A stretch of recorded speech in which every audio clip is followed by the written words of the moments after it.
napaka-importante yung Skyway Stage 3. This is it's a 18.3 kilometer viaduct connecting NLEX to SLEX. So makikita nyo po yung ongoing construction.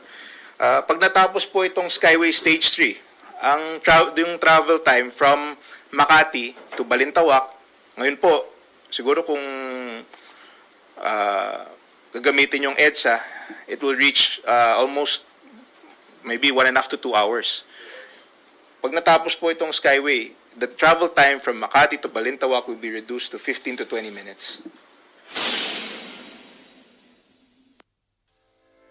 Welcome sa ating weekly economic briefing. Kayo po ay tayo po ay napapanood ng live sa PTV at naririnig sa Radyo Pilipinas. Today we have Asek Tony Lambino para introduce ang ating guest. Salamat Yusek Rocky. Pagbati po sa inyong lahat at welcome sa ating weekly economic press briefing co-organized by the Economic Development Cluster and PCOO. Ayon sa datos mula sa Japan International Cooperation Agency o JICA, nasa 3.5 billion pesos kada araw ang nawawala sa Pilipinas bunsod ng traffic sa Metro Manila pa lamang. Ito ay katumbas ng mga economic resources at oras na dapat sanay nailaan sa mas makabuluhang mga bagay tulad ng pagtatrabaho, pagnenegosyo, pagpapahinga at higit sa lahat oras para sa pamilya. Sa ilalim ng 0 to 10 point socio-economic agenda ng Administrasyong Duterte, isa sa mga prioridad ang pagpapalago ng infrastructure investment and development. Ang infrastructure po ang may pinakamalaking multiplier effect sa ating ekonomiya. Sa unang pagkakataon sa loob ng 50 taon, lumampas na sa 5% ng GDP ang infrastructure investment ng Pilipinas. Ito ay mas mataas kumpara sa 2.4% na average ng nakalipas na 4 na administrasyon. Inaasahang aabot pa ito sa 7% pagdating ng 2022. Malaking pondo ang kailangan sa pagpapatuloy ng infrastructure development sa ating bansa. Sa tulong ng kita mula sa Tax Reform for Acceleration and Inclusion o TRAIN Law, nagkaroon ng fiscal space at kakayanan ang pamahalaan para pondohan at ipagpatuloy ang Build, Build, Build program. Ang lead agency ng Build, Build, Build program ang Department of Public Works and Highways na siyang tumugon sa pagpapatayo ng kinakailangang infrastruktura upang mapabilis ang daloy ng trapiko at mapadali ang akses sa negosyo at serbisyo, mapalago ang turismo at kalakalan, at mabigyan ng mas komportableng biyahe ang mga pasahero at motorista. Lahat ng ito tungo sa hinahangad nating comfortable life for all.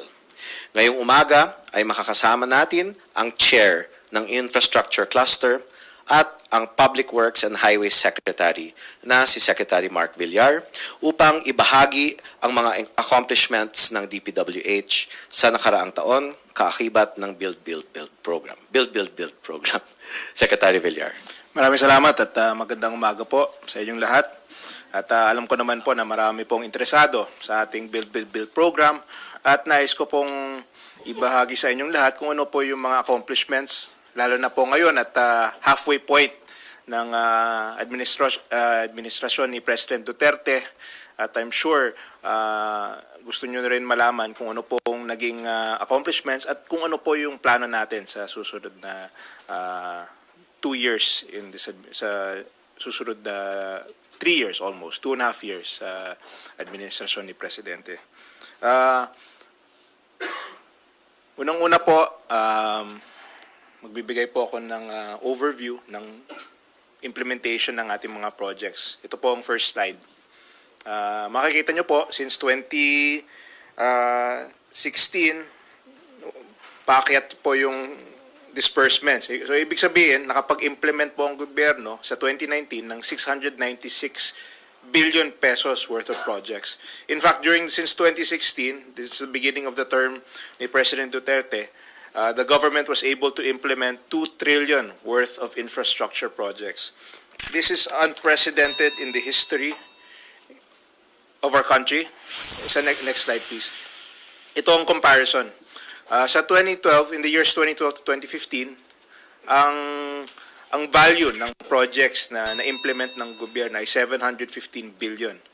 In the years of 2016, for the same time period, under the term of President Duterte, the government was able to implement 2 trillion worth of infrastructure projects. So you can see almost 183% increase in the volume and scale of the projects implemented by this administration. So specifically, absolute value po, yun ang peso value po ng mga projects. Specifically, ano po yung mga projects na nagawa po ng Duterte administration? Una po, sa flood control, we've completed 6,022 flood control structures during the first half of the term. 14,670 kilometers of road that were constructed, maintained, upgraded, and rehabilitated. 4,507 bridges that were also constructed, widened, upgraded, rehabilitated, and strengthened. So, and of course, 129,479 classrooms were built under the administration of President Duterte, accounting for an increase, accounting for a significantly improved classroom to student ratio. Next. At syempre po, napaka-relevant ngayon given may problema tayo sa Taal. Kasama po sa programa ni Presidente ang pag-construct ng evacuation center sa lahat ng probinsya. So to date, we've constructed 114 evacuation centers. In fact, some of those evacuation centers are being used now for the evacuation of the Taal residents. Meron po kaming evacuation center sa Tanawan, Santa Rosa, and San Pascual. At yun po yung mga pictures ng ating evacuation centers. And those are actual evacuees who were recently occupied the evacuation centers. Kaya malaki pong investment, napakahalaga po na mag-i-invest ang gobyerno sa mga resilient infrastructures to prevent, to minimize the damage of natural calamities. Ang tinatawag po namin dito ay yung livable, sustainable, resilient communities. I'll give you some examples of big-ticket projects under this program. Unang-una, ito pong flood risk management project for Tagaloan River. This was a project that was completed already under the term of the President. It involves, ito po yung picture, construction of dike. This is in Misamis Oriental. And this was completed last year. It involves the construction of flood protection dike and sluiceways. Isa pong project for mitigation of calamities is the Pasig Marikina River Channel Improvement Project, Phase 5. Natapos na po yung ibang phases, Phase 4, natapos na po namin yung ibang phases. Ito na yung latest. Ginagawa po namin ngayon yung detailed engineering design, which is 65% complete, and we'll start construction this year. So this includes floodgates, dams, and of course the increasing volume, increasing the volume capacity for the Pasig Marikina River. At syempre sa Pampanga po, napakalaking problema ang flooding, kaya meron din kaming master plan for the flooding in Pampanga Bay. Ang tawag po namin dito, the Integrated Disaster Risk Reduction Climate Change Adaptation in Low-Lying Areas in Pampanga Bay. This is a project that's ongoing. It involves the widening and of the third river in the Pampanga River Basin. So ito po ay ongoing. It includes bridges and of course makikita niyo po yung mga sluice gates. So malaking project po para sa region. And of course in Cavite, napakalaki po ng industrial area sa Cavite. So we have the Cavite Industrial Area Flood Management Project, which is targeted to be which is already targeted to start in 2020, and we will complete it significantly within the term of the President. So when this is finished, more than 556 hectares in Cavite will be saved from flooding, and it will be minimized significantly dahil sa Cavite Industrial Flood Management. Siyempre po sa Mindanao, sa Maguindanao po, yung Ambal, Simoy River, and Rio Grande is also a major project for the Mindanao area. Napakalaking problema sa Maguindanao yung flooding, and this will be the solution. The Ambal, Simoy River, it also create a channel that will minimize the flooding and allow a outlet for Liguasan Marsh.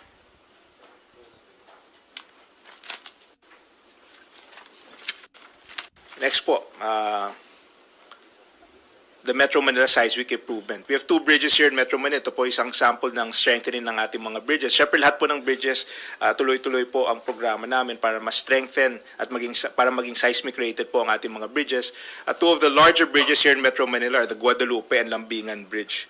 This is slated both to be retrofitted and strengthened to make it seismic rated. When I say seismic rated, up to 8, up to a intensity 8 earthquake, it can be withstood by these bridges once we've completed the retrofitting, and this will start this year.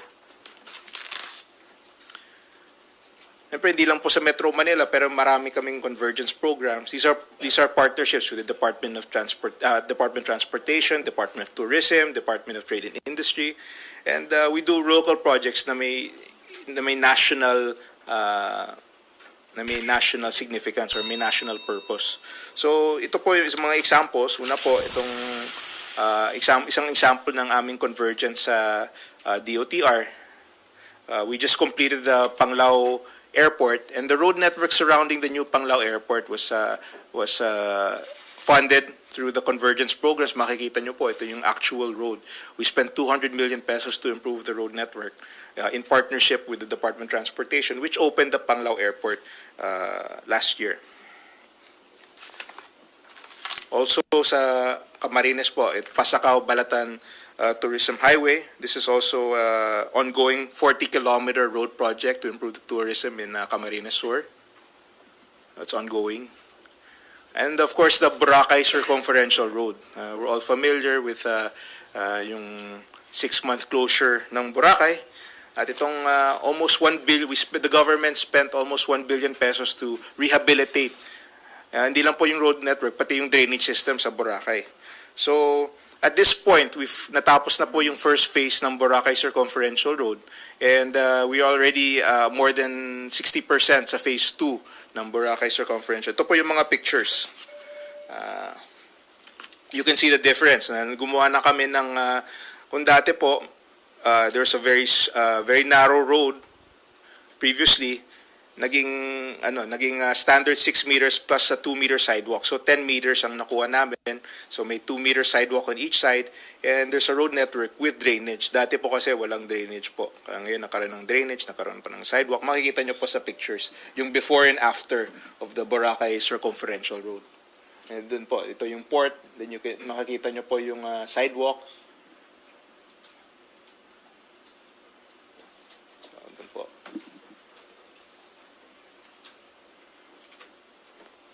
Ayan. So, yun yung downtown. And ito po yung wetland area. So, makikita nyo po yung before and after. And the wider sidewalks.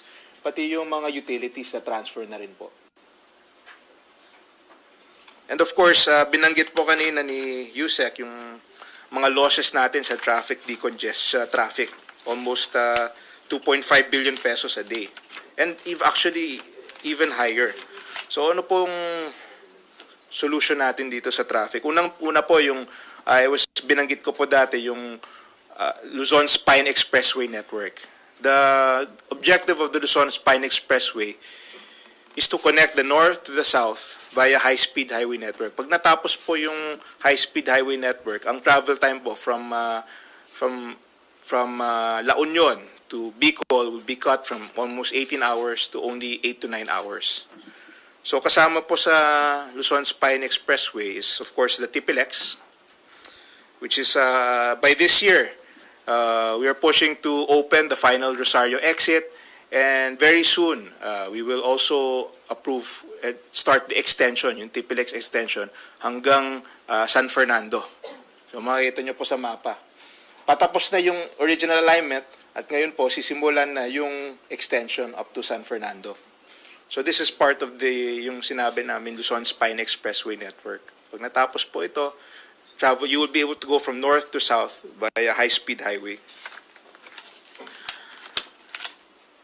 And aside from the spine, meron din tayong mga laterals. Kasama din po itong Central Luzon Link Expressway, CLEX. The first phase from Tarlac is already completed, package 1. That's 4.1 kilometers. Pag natapos po ito hanggang Cabanatuan, yung from Tarlac to Cabanatuan. And this will benefit 11,000 motors a day. And tatapusin po namin to sa term ni President. This is a 30-kilometer, 4-lane expressway. We've already finished the first package of SILEX.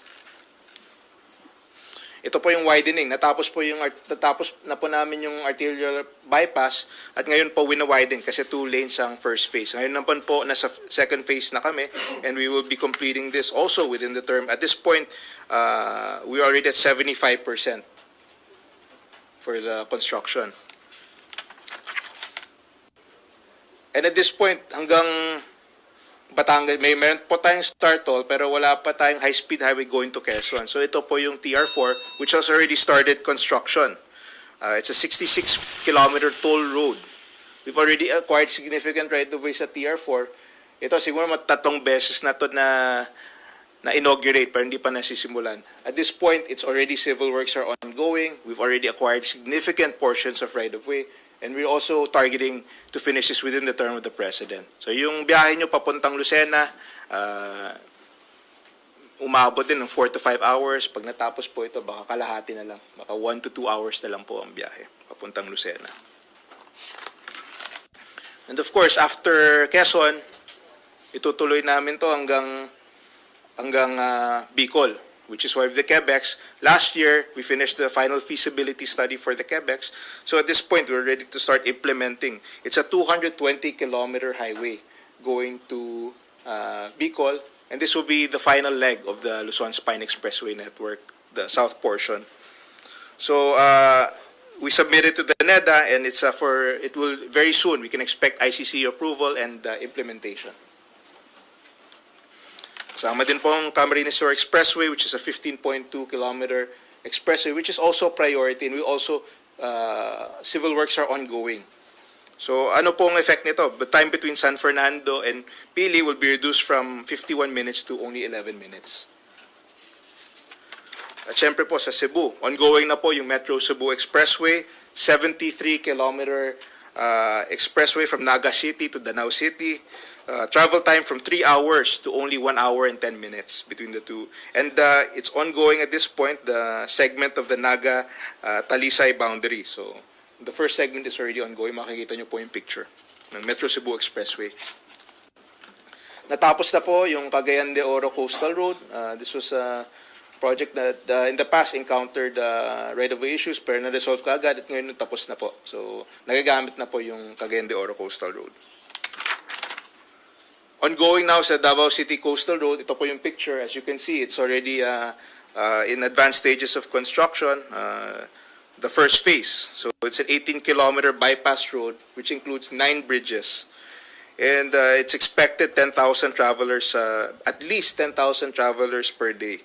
And napakalaking bagay dahil matraffic na po sa Davao at ito maging major bypass road sa Davao. So as you can see, there are already significant portions that were completed and we target to open first phase by this year.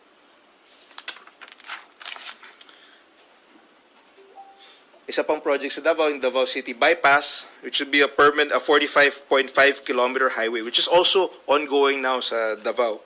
And we also target to complete it significantly within the term of the President. At this point, it was the detailed engineering is ongoing for ordering packages. Originally 2 lanes, pero winaiden namin, so 4 lanes na siya. Davao City. At ito po, gusto ko rin i-present dahil isa po sa mga commitments ni President Duterte is the decongestion of EDSA. So I'm sure many of you are curious kung ano pong status ng decongestion program ni President Duterte and what we can expect in the next few years. The value of the projects that will be implemented to decongest EDSA is 384 billion pesos. And ito po yung mga projects na nakaline up para sa EDSA decongestion. You can see in the map, ito po yung blue, ito po yung EDSA. Ito po yung mga red. These are the projects that are the bypass roads. Of course, EDSA at this point, hindi na natin kayang i-widen. It's not cost efficient. So, ang ginagawa natin ngayon is gumagawa na kami ng mga bypass roads. And yun po ang strategy ni President Duterte. Gumagawa na siya ng mga skyways, mga bypass roads. So, I'd like to individually, ipapakita ko po kung ano po yung mga status ng ating mga roads.